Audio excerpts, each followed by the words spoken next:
나는 전능하신 아버지 하나님, 천지의 창조주를 믿습니다. 나는 그의 유일하신 아들, 우리 주 예수 그리스도를 믿습니다. 그는 성령으로 잉태되어 동정녀 마리아에게서 나시고 본디오 빌라도에게 고난을 받아 십자가에 못 박혀 죽으시고 장사된 지 사흘 만에 죽은 자 가운데서 다시 살아나셨으며 하늘에 오르시어 전능하신 아버지 하나님 우편에 앉아 계시다가 거기로부터 살아있는 자와 죽은 자를 심판하러 오십니다. 나는 성령을 믿으며 거룩한 공교회와 성도의 교제와 죄를 용서받는 것과 몸의 부활과 영생을 믿습니다. 아멘.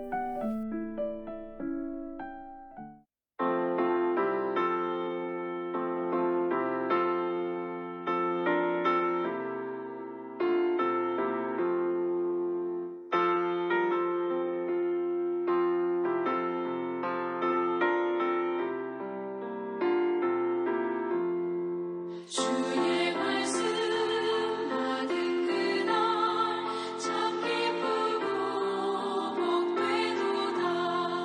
이 기쁜 마음 못 이겨서 온 세상에 전하노라.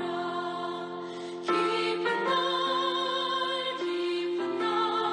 주 나의 죄 다 씻은 날 늘 깨어서 기도하고 늘 기쁘게 살아가리.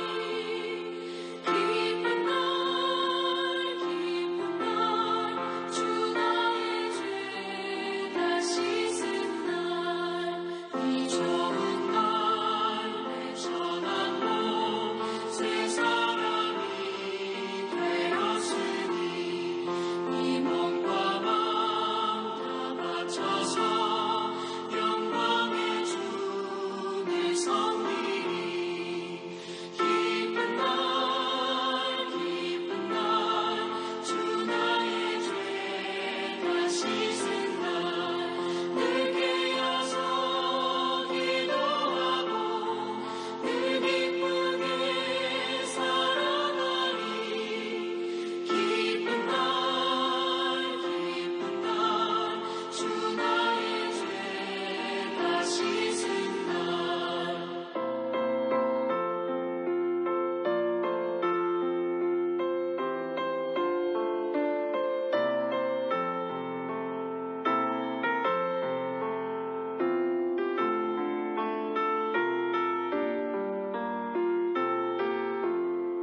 새 사람 된 그날부터 평안한 마음 늘 있어서 이 복된 말 전하느니 나의 본분 삼았도다. 기쁜 날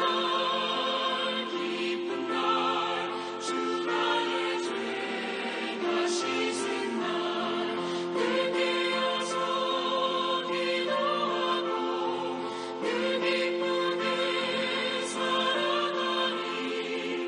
기쁜 날 주 나의 죄 다 씻은 날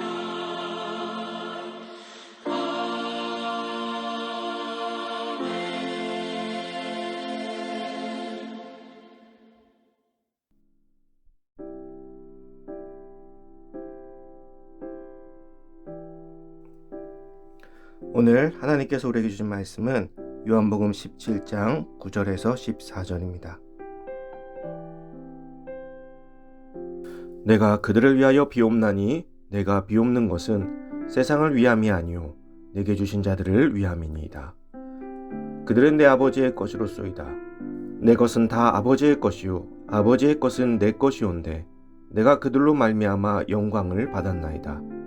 나는 세상에 더 있지 아니하오나 그들은 세상에 있사옵고 나는 아버지께로 가옵나니 거룩하신 아버지여 내게 주신 아버지의 이름으로 그들을 보전하사 우리와 같이 그들도 하나가 되게 하옵소서. 내가 그들과 함께 있을 때에 내게 주신 아버지의 이름으로 그들을 보전하고 지키었나이다. 그 중에 하나도 멸망하지 않고 다만 멸망의 자식뿐이오니 이는 성경을 응하게 함이니이다. 지금 내가 아버지께로 가오니 내가 세상에서 이 말을 하옵는 것은 그들로 내 기쁨을 그들 안에 충만히 가지게 하려 함이니이다.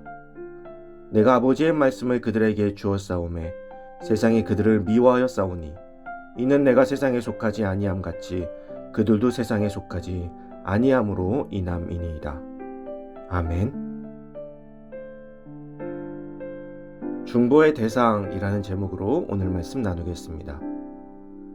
오늘 본문은 예수님의 대제사장 기도 중 제자들을 위한 중보기도 부분입니다. 예수님은 구원을 위하여 예수님께 맡겨진 자들을 위해 중보기도를 하셨습니다. 예수님은 제자들을 아버지의 이름으로 보전해달라고 간구하셨는데 헬라어 원문에는 당신의 이름 안에서라는 뜻의 엔토 오노마티수라고 되어 있습니다. 이는 하나님의 보호 안에 있을 때만이 온전히 보존됨을 의미합니다. 예수님께서는 공생의 기간 동안 아버지의 이름으로 제자들을 보존하셨지만 이제 십자가 죽음을 당하신 후에는 제자들의 곁을 떠나셔야 했습니다.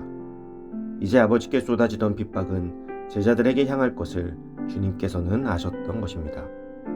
세상이 제자들을 미워하고 핍박하는 이유는 제자들이 세상에 속하였으나 세상에 속한 자가 아니기 때문입니다. 본질상 죄악된 세상에 속한 사람들은 빛의 자녀가 된 성도들로 인해 자신들의 어둠과 불의와 죄악이 드러나는 것을 싫어합니다. 그래서 예수님의 공생의 기간 동안에도 자신들의 이익을 위해 살아가던 종교 지도자들이 자신들의 불의가 예수님 때문에 드러나게 되어 예수님을 눈의 가시로 여겼던 것입니다.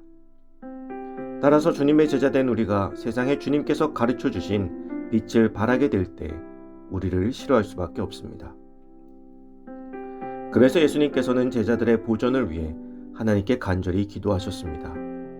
예수님의 이와 같은 중보로 인해 이후 제자들은 혹독한 박해에도 시험을 이기며 복음을 전하는 삶을 살 수 있었던 것입니다. 예수님께서 떠나신 후에 제자들이 원래의 삶으로 돌아가 독실한 유대교인들이 되었다면 그들은 더 이상 핍박을 당하지 않아도 되었을 것입니다. 실제로 그 고난을 이기지 못하고 중도에 그 믿음을 포기하고 파선하여 돌아간 이들도 있었습니다. 그들은 아마 이 땅에서 살아가는 동안에는 더 이상 예수님의 제자라는 이유로 괴롭힘을 당하지는 않았을 것입니다. 우리는 세상 속에서 교회에 다니기 때문에 받는 핍박을 잘 이해하고 이겨낼 필요가 있습니다. 단순히 교회에 다니기 때문에 받는 핍박이라면 그것은 우리가 그리스도의 참 빛을 잘 비추어내고 있지 못해서 받는 핍박일 수도 있습니다. 우리를 통해서 주님의 영광을 보는 이들이 없는데 핍박만을 받고 있다면 우리는 세상에 피해를 주는 종교 행위를 하며 살아가고 있는 것일 뿐입니다. 주님을 믿는다고 하면서 세상에서 내 지위와 물질과 같은 나의 욕심을 지키기 위해서 이기적인 삶을 삶으로 인해 받는 핍박이나 미움을 주님께서 주시는 시련이라고 착각하는 것입니다. 최선을 다하지 않는 삶, 다른 이들에게 피해를 주는 삶을 살아서 받게 된 고난 아닌 고난을 주님께서 주시는 시련이라 생각하며 기도로만 해결하기 위해서 엎드리는 이들을 위해서 오늘 주님께서 중보기도하신 것은 아닙니다. 기도는 모든 문제의 해결책이지만 기도는 내 삶을 변화시켜서 문제를 해결하게 하지 내가 만든 잘못된 상황을 기적과도 같은 일로 변화시켜 주시지는 않는다는 것입니다. 예수님의 중보는 오직 예수 그리스도의 빛을 따라 걷는 이들에게 주시는 축복의 중보입니다. 그 중보로 인해 제자들은 그 어떠한 고난의 길도 감수하며 끝까지 나아갈 수 있었습니다. 우리가 그 중보의 주인공이 되기 위해서는 참으로 어두운 세상 속에서 빛과 소금의 역할을 충실히 감당할 수 있는 거룩이 필요합니다. 사랑하는 성도 여러분, 우리는 주님의 중보를 받을 자격이 있는 자들일까요? 오늘 우리의 삶이 아름다운 주님의 빛을 따라 걷는 삶이 되어 주님께서 주시는 축복의 기도의 대상에 들어가는 우리가 되기를 간절히 소망합니다.